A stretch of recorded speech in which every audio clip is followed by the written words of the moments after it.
Hello and welcome back to ClanGen. Today we are picking up, it has been a little while for myself personally.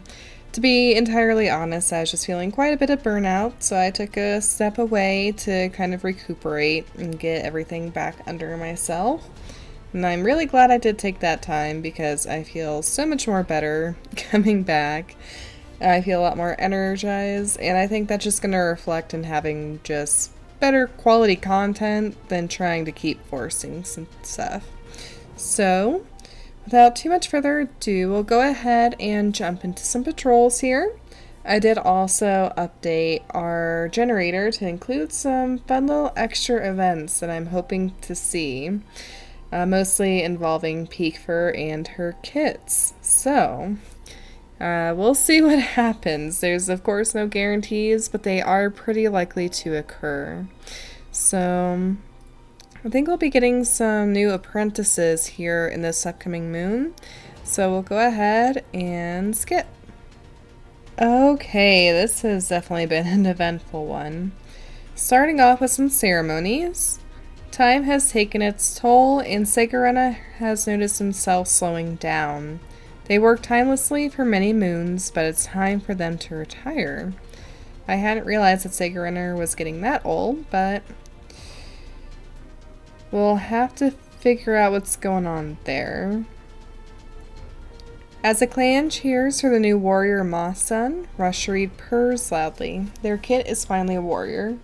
A new journey has begun for Moss Sun, and Rushreed knows that Moss Sun's warmth will lead them through anything. Sounds like Sun may have been a really appropriate warrior name, but I'm hoping that doesn't mean they're too compassionate for Moss Sun's sake. Barleypaw sits beside their new mentor, Claw Splinter, as the meeting comes to a close. Their claws dig into the ground as they glare up at the sky, wondering why Sticknettle couldn't be there with them at such an important moment. Aw, Barleypaw. Jaggedpaw sits beside their new mentor, Flaxknight, as the meeting comes to a close. And they actually have the exact same reaction. So both of them are very bitter that Sticknettle isn't with them. That could also play a role in some of what's going on with the other apprentices. Ponpaw has reached the age of 6 moons and has been made an apprentice with Quillbat as their mentor. Winghair was found dead near the Willow Clan border, and Bouncekit has died of yellow cough.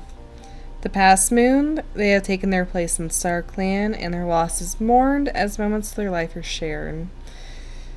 Poor Bouncekit. Oh man, it would have been Bouncepaw. Hang on. They would have been named Bounce Freckle. Aw. I'm gonna go ahead, we'll change them to Bouncepaw. And we'll send her into Star Clan. She never did anything to deserve that. Cliftapple has gotten a stomach ache. Ponpaw was practicing their hunting pounce when they pounced right into a rock. Ow, that might be sore for a while. Bouncepaw succumbed to yellow cough. Quiverkit woke up with a splitting headache and couldn't get out of the nest. They spent the entire day curled up in the nursery trying to avoid light and noise so that the throbbing pain could subside. Poor little thing. And our raspberry's gone bad. Winghair was seen racing along the border with a rival from Butterfly Clan, and then they were found dead near the Willow Clan border. So there's definitely some things that could be happening there. It could just be racing along with a rival, but it could also be some nefarious actions afoot. Okay, that's all for there. Let's go through some cats real quick here. Check out Masan, our new warrior. She's charismatic, a great speaker and learner of lore. She's still injured with head damage. She's currently completely neutral, so she's got effectively 3 more moons to heal because she was doing very well before. So that's fine there. Check out Segurena as well. Okay, so Segurena retired a little bit early. He's not yet into his Elder Morph. Okay, so we can go ahead and switch over to warriors still. I think we'll go ahead and do that. We can always retire cats later, but if they can work, they're gonna have to keep working. They physically get to the point where they can't because their body's just that broken down. Only then would they even be able to consider retirement, and only then would they get kicked out of the clan. So I'll also check out these other new apprentices. Okay, so Barleypaw is hissing defiantly at Quillbat. So Barleypaw is Bloodthirsty, hissing defiantly at Quillbat. So I wonder if that means that they don't like Quillbat. I don't see Quillbat though. Okay, so Claw Splinter is lonesome, which isn't necessarily bad, but does have a mediating quality. For Barleypaw, who's basically like the perfect apprentice for this clan, who's bloodthirsty with a dark forest affinity, I think I'm just going to go ahead and switch him over to Shortburn, and then she's just going to completely corrupt him. I think that's the route we're going to go, and hope anyway. For Jagged Paw and Pawn Paw, since they're both insecure and Pawn Paw is a lover of stories quality, and Jagged Paw is curious about Star Clan, I think I'm just going to go ahead and we'll switch them to mediators. They're probably not going to be very good at it, especially with there's nobody to teach them, but we can at least try and get some of the generators' interactions going there. And then we keep Stick Dental's Legacy going in the mediator position too. Okay, I was checking out Lightstripe and Sky Meadow's relationship. I think it's definitely getting better. So I'm gonna trial those two together as mates and see how it goes.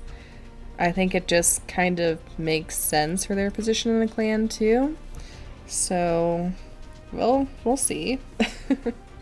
Black Knight is feeling excited, probably because they got an apprentice, and I took their apprentice away. I feel really bad. Gaster is getting into some things. Quillbat wants to be chosen as new deputy. I don't think that will ever happen. Condor Paw is feeling nervous. She's at 41 experience right now, so she may actually get her warrior name next moon, or at the very latest when she gets to adulthood. Quiver Kid is hiding from other cats, and she has a severe headache. I feel so bad. Her headache must be really bad. There's Dandelion Kit, who's asking for forgiveness, not permission. And Shard Kit was asked many times to please be quiet. The noisy trait. Okay, nothing too exciting there, so let's go ahead and head over to our generator. Okay, so this is actually one of the new prompts I was hoping to get. So Rushery takes Midgepaw to the edge of Clan's territory. There they meet their mother. The apprentice does not believe Peekfur's story, coldly stating that this rogue is not their mother. With a hiss of disgust, they turn and go back to the shadows of EclipseClan. Okay, so she ended up taking a very hard stance on Shortburn's side against Peekfur, meaning that either Peekfur did not do a very good job convincing them, or Shortburn has properly brainwashed the apprentice. So I'll go ahead and update alliances accordingly. This is quite the collection of cats we have here. We'll send them all out on a training patrol though. Shortburn suggests it's a good chance for the cats to practice new fighting techniques. Everyone has a nice practice session, picking up a nice selection of new tricks to try on their next skirmish. Acorn Paw really gets into it and is praised for focus and enthusiasm. Okay, so that is a success on all fronts there. The patrol notices a commotion, finds two squirrels chasing each other across the floor. The squirrels are far too exciting and quick, slipping right out from between the patrol's claws. So that's a strike against McAster, Cloverpaw, Cliftapple, and Condorpaw. That is a lot of C names. That actually puts everybody but Condorpaw into negative. send the 2 new leopards out with their apprentices. We'll send them training. Ooh, and as we're sniffing around an old burrow, there's a rustle from the woods, and a badger comes out. There's a confused rush of paws and flying furs. The patrol scatters and beast charges for the set.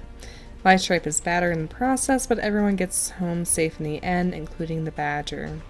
Light Stripe got a mangled leg. I don't think I would necessarily count that as a success, but Light Stripe is already pretty far up, and he does have the benefit of being Sky Meadow's mate for now. So we'll just count that against Light Stripe. And I mean, he's got at least 5 moons before anything happens. I'm sure he'll be back on his feet by then. Okay, so I sent Hocus Pocus and Cougar Speckle out together. While searching for some specific while searching for some specific herbs, we're startled by weird sounds and whispers on the wind. As usual, we will proceed on this because this is a recruiting prompt. It takes ages for Hocus Pocus to pinpoint the sounds, but eventually they uncover the hidden birthing nest of a dead, cold queen, their newborn kits by their side. Hocus Pocus makes sure the queen is given a vigil. As the kits grow older, they'll have questions about their parent. Clear Speckle's ghost now wonders. Skunkit and Runnelkit had joined the clan. Let's take a look. So here's Clear Speckle. She's glad her kits are safe. A torty pelt with copper eyes, very unusual markings. She's a rogue, troublesome, and good fighter. So I thought at first that these might have been some interesting new scars, but no, the only scars she has are like these little fang marks on her neck. So that's a really interesting looking cat. I'm sad she didn't make it, but we do at least have her kits. Skunkit, who's a little male, newborn, blue eyes and smoke pelt, who's quiet, long fur. And Runnelkit, a male newborn, dark blue eyes, 2-color pelt, medium fur length, and impulsive. They look nothing like their mom. Maybe they'll grow into it. Sacred Runner sees 2 kids from Tremble Clan playing close to the border. So we'll go ahead and antagonize here, and there's a good chance those kids aren't making it home. Yes, we take the opportunity to weaken them and order the patrol to attack and kill the kits, which we do. And relationships with Tremble Clan have worsened. And then on the other side of the spectrum, while we're doing that to the kits, our other border patrol hears the cat begging for their housefolk to come back, just barely legible over the sound of a monster speeding away. Again, we'll proceed here since this is a recruiting one. We find the kitty pet collapsed by the thunder path, wailing for their housefolk.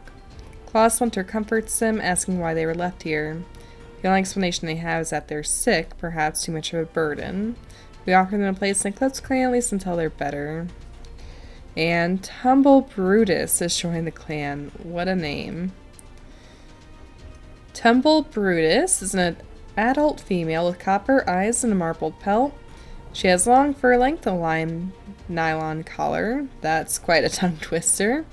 She is flamboyant, impressive climber, and keen eye, 87 moons old.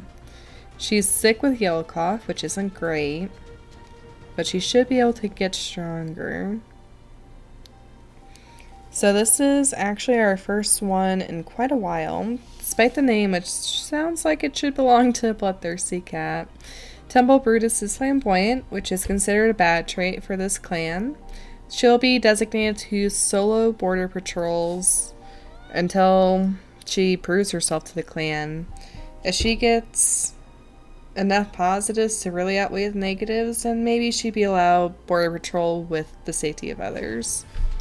But as it is, she's not going to have very long to get better. Okay, just making a note for myself there. The clan's getting quite big. Okay, with that, let's go ahead and time skip again. Okay, so I'm actually going to start down here in other clans because this is probably the most notable event here. EclipseClan declares war against Willow Clan. Heightened battle training has left Condor Paw sore and tired. Claw Splinter announced that they are expecting kits, but won't be moving into the nursery just yet. Acorn Paw was hit by a monster while escaping across the Thunder Path from Willow Clan warriors. Poor Acorn Paw. I feel really bad. I mean, I'm excited that we're getting more events that aren't just, you know, kind of neutral. We're assessing one another from across the way for the war. But I'm sad that Acorn Paw had to be one of the victims. But they've taken their place in StarClan and will be mourned by the clan. Rushreed's gotten a running nose. Apricot Trot's wound is no longer infected. Moss Sun's head damage has healed. Cleft Apple no longer has a stomachache. Barley Paw's gotten a running nose. Pawn Paw's bruises have healed. Birch Kit's gotten a running nose. Quiver Kit's headache is gone. Quite a few running noses, but then it is New Leaf now, and it is peak time for allergies. Okay, before I forget, let's go ahead and send little Acorn Paw to StarClan. Okay, so now that we have a war, we're actually going to roll 2 generators, and Pawn Paw and Jagged Paw are going to try and help us out here. So, we're going to roll first to see what happens with the clan, and then second to see what happens with the war. And cats will basically be either out of commission for the moon if they get an injury, and or a strike against them, or even get like a point if they do something really well in battle. But this is just to help spice things up a little bit here. Let's start off with the drama, and then we'll go to the war. Shortburn randomly decides to send Rushreed on patrol by themselves. They go quietly on patrol. Okay, so nothing really notable there, honestly. Okay, I had to update my generator because it was really far out of date. But let's go ahead and try rolling it now. Okay, so Cleft Apple takes a patrol of 5 cats to the border. They meet Glitterleap's patrol, where they descend into battle, which is quickly broken up by Willow Clan's leader before any serious injuries are incurred.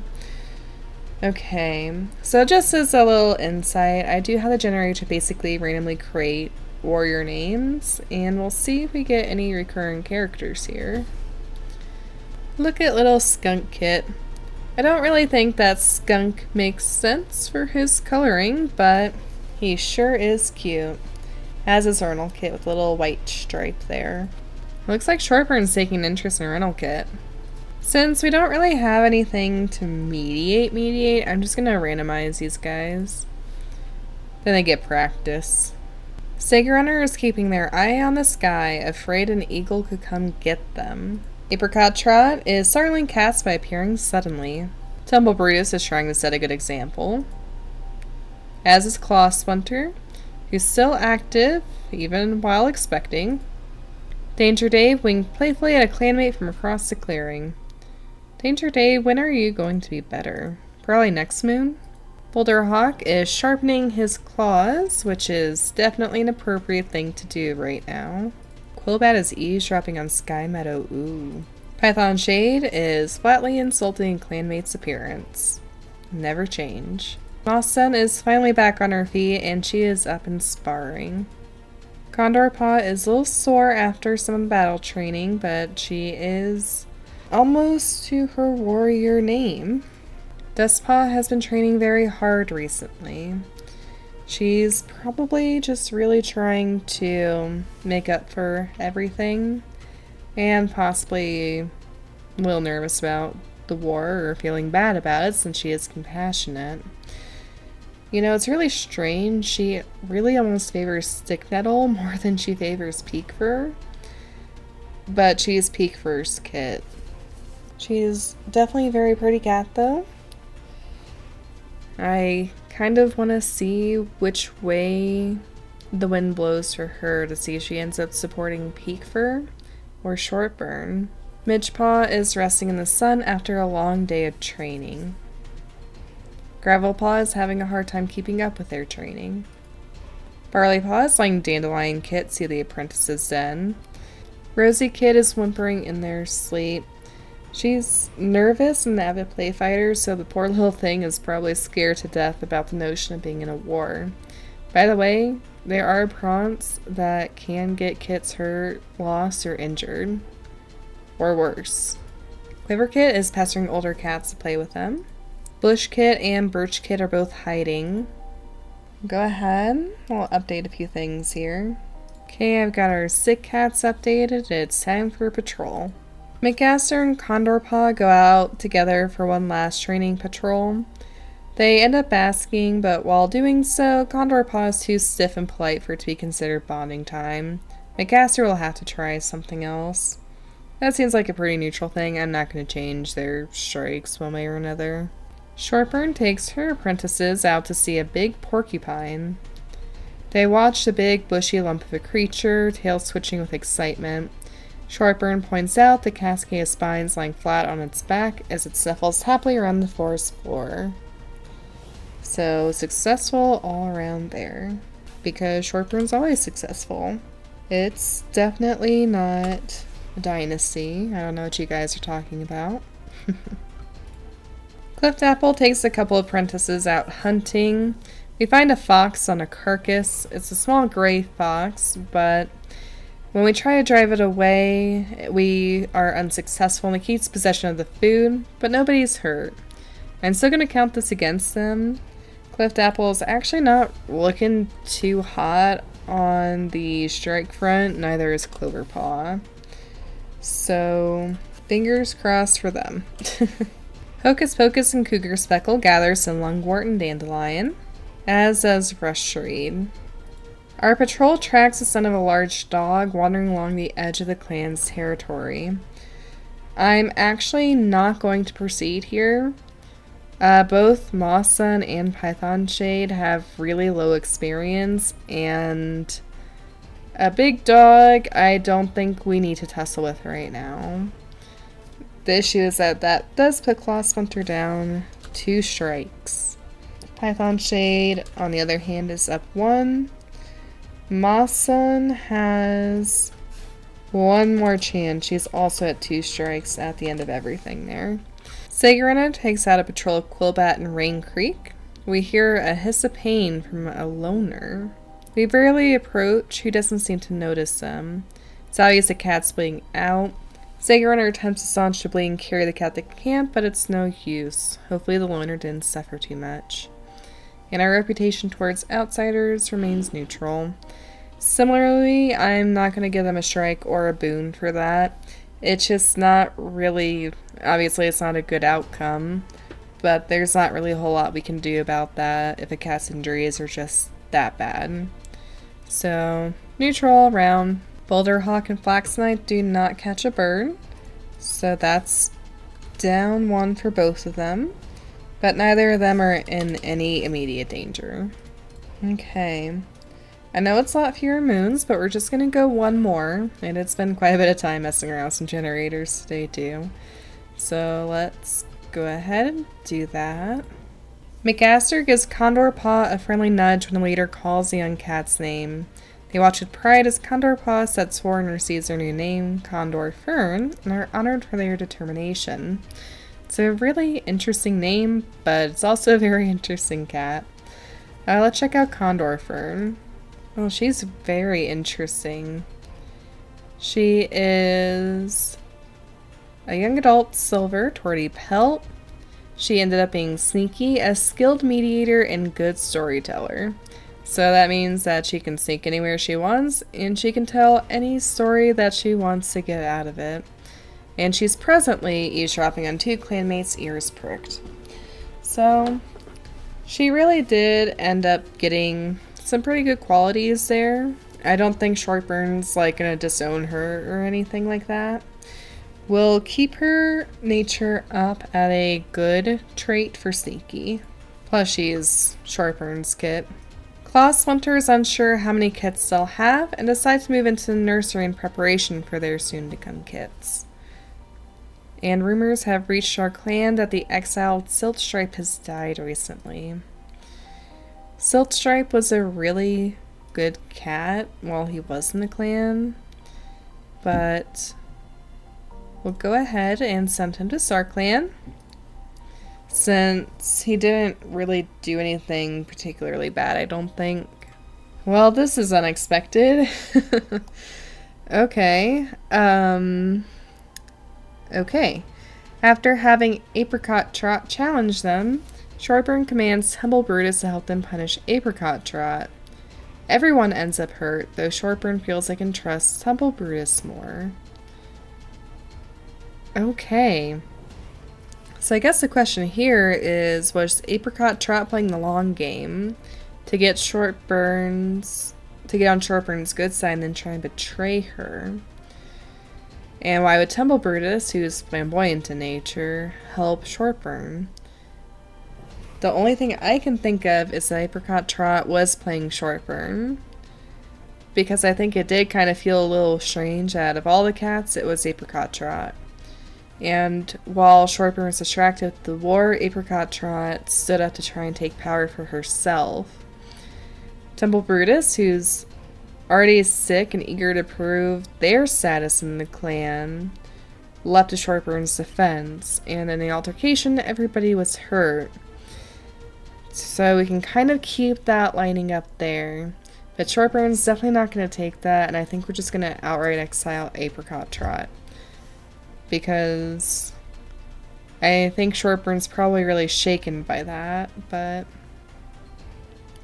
well, take a look at Apricot Trot. I'm curious to see what she would have looked like, healthy, with a scar.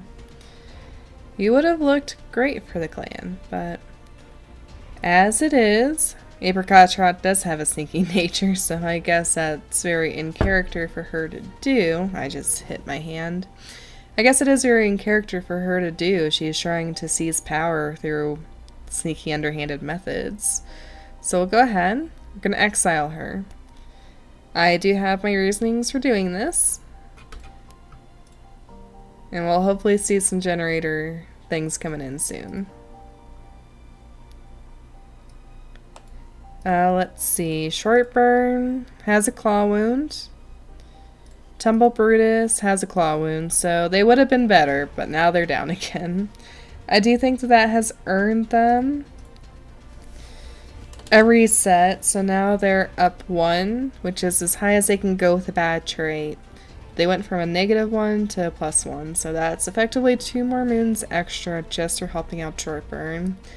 And I think that that's probably all the grace that Shortburn's going to show for now. Tumble Brutus is going to have to prove himself and a few border patrols for her to even consider letting her go with some others. Rush Reed's running nose has finally stopped running. Apricot Trot is scarred, does not matter anymore. Condor Fern's soreness is gone. Seeing how Flaxknight is slow to get up in the morning, Hocus Pocus brings in some pain relief herbs for their twisted leg. Danger Dave has recovered from whatever dealings with they had with their litter. Tumble Bruce's yellow cough was gone. We noticed all our burdock went bad and will have to be replaced.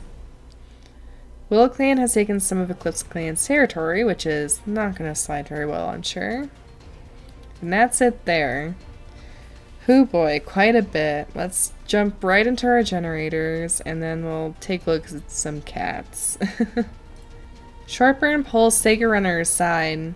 She whispers reassurance in their ears. Her relationship with Sega Runner has improved. Okay. A little unexpected, but we will go with it. Sega Runner has a crush on Shortburn. Okay, wasn't expecting that. We'll just, oh, we can't do that twice that moon. Okay. I guess we'll just randomize this again. Sega Runner is slashed on their back in a border scuffle. So Sega Runner will not be permitted to go out on patrol this moon and will get an automatic strike against them. They're already up in the positive, so nothing really happens there. but they can't go out this moon. I'm gonna have to remember not to send them on patrol. Let's check out our cats, though. Sharpburn's wishing she was still in her nest sleeping. I'm sure she's tending to some leadership duty over another. And you know, it just occurred to me, WillowClan took some of EclipseClan's territories on the same moon that Apricot Trot tried to overthrow Shortburn. So it's very possible that either Apricot Trot was playing a very long game and was in it with WillowClan, or WillowClan just took advantage of the issues in camp and Shortburn being distracted and injured to just take some land for free. But I'm sure Shortburn's very stressed out about that now. Let me know what you guys think in the comments. Sky Meadow's feeling nervous, which is kind of surprising for the kind of cat he is. I'm sure just the war and it going south and the challenge is just really weighing on him. Hocus Pocus is diligently tending to the warriors. Ponpa had a very strange dream. That's curious, especially since I don't think mediators are really known for having strange dreams. Sacred Runner is trying to breathe deeply, but to no avail. That could be due to his nerves, and that could also be due to the new slash along his back. Temple Brutus is feeling down. I mean, she did just immediately get thrown into a basically power struggle immediately, so I can't say that's necessarily surprising, but I don't think we've seen what she looks like healthy. Huh, that wasn't what I was expecting. Claw Splinter is in the medicine den. Unsurprising, she's probably just dealing with the pregnancy. Danger Dave is finally up and running. I'm very excited to see him on patrols. Clift Apple's thinking about where they belong. Python Shade is sparring with some clanmates in the face of the war. That's not really surprising.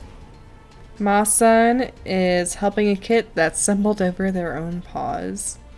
She's really lucky she ended up with charismatic instead of like a more gentle nature. Cloverpaw was put on kit sitting duty. I don't know that she's going to actually stay in camp for kit sitting duty. I think she's probably going to go on patrol anyway because of her sneaky nature. Despaw has been training very hard recently. I think that's a pretty similar trait that we had before. And I can't say it's surprising because again, it seems like she really devotes herself to the clan.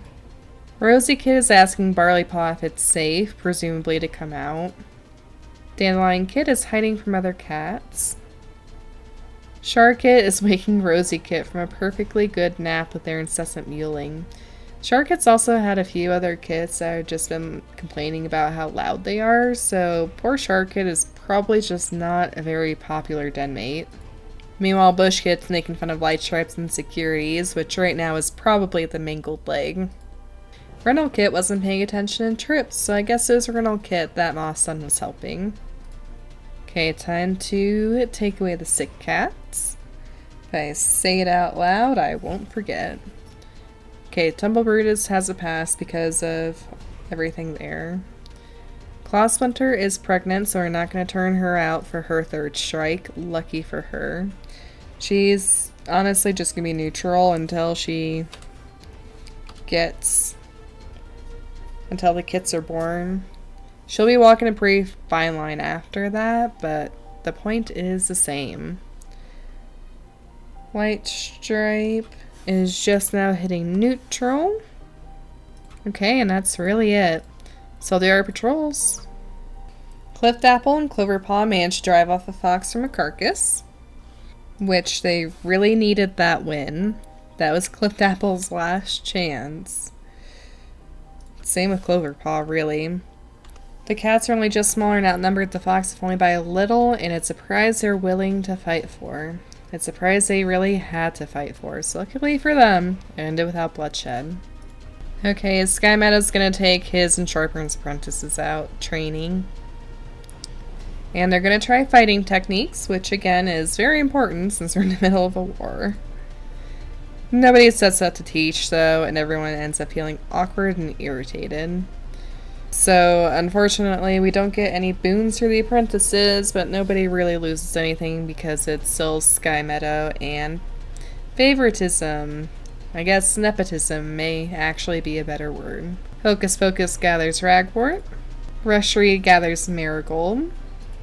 And Cougar Speckle makes use of her climbing skill to climb a towering oak to get a blush of new leaves from some of the higher branches. I'm really sad it was Sacred Runner that got hurt because he has the best experience by far. We'll send Dustpaw on Border Patrol. It's actually not something I do very often with apprentices, but for this clan it really makes more sense that they do. Oh, Dustpaw finds a loner who offers their healing skills in exchange for shelter. We'll proceed. The Medicine Cat is welcomed into the clan. Havensight has joined the clan. That's a pretty good name for a Medicine Cat, really. Let's check out Havensight.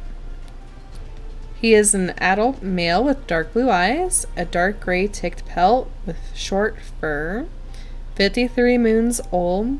He's charismatic, fast as the wind, and originally from another clan. His backstory is just that he was once in another clan. So nothing very exciting or drama-fueled there. If anything, I feel like cats leave our clan to become refugees in another clan. But it's very curious to know what could motivate a cat like this to come over here.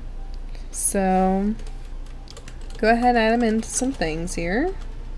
And he'll just turn around and go right back on patrol, I guess. But he doesn't have any good luck getting some daisies. Flax Knight, Boulder Hawk, and Python Shade are all very unsuccessful in hunting and get a strike. That brings Flax Knight down to neutral, as well as Boulder Hawk. Python Shade is also down to neutral. Okay, so nothing too bad there. This patrol comes across a small dog right on the border of our territory. Coolbat hisses at the small dog, and the rest of their team backs him up. The dog skitters back, yapping loudly, apparently shocked by display. The patrol breaks down to yowls and caterwauls, screaming until a small beast's nerve breaks and it runs from the EclipseClan border into the distance. We managed to outscream a small dog. That is very impressive. And that does go ahead and add a boon to Quillbat, +1. Condor Fur is actually up to +3. And Rain Creek is at max 3 out of 3. So they're doing good. And I think that's where we'll go ahead and leave it off here. I've been going quite a while. I did have quite a bit of generators in there though, so I'm sure quite a bit will get cut out in the end. As a general note, I'm trying to do shorter episodes and recording times to be fairer to myself and to you all. So episodes as a whole, I'm hoping will be shorter, but better content. So this is kind of my week to test that out. I do hope that you all enjoyed it. Until next time, stay safe and happy. I will see you then, and bye!